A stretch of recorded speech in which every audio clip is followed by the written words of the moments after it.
சாப்பிடவே மாட்டாங்க. அந்த மாதிரி காய்கள்லாம் வந்துட்டு சட்னியாக கொடுத்தோம் அப்படின்னா, தோசையில் தொட்டுட்டு அவங்க வாக்கில் சாப்பிடுவாங்க. அந்த மாதிரி தான் இன்றைக்கி நம்ம ஒரு சட்னி செய்ய போகிறோம்.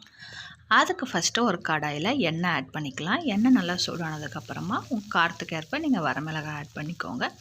கூடவே வந்துட்டு ஒரு 4 பல்லு பூண்டை கட் பண்ணி ஆட் பண்ணிக்கலாம். இஞ்சி ஒரு துண்டு கட் பண்ணி ஆட் பண்ணிக்கலாம். இப்போ இது எல்லாமே நல்லா ஃப்ரை ஆகட்டும்.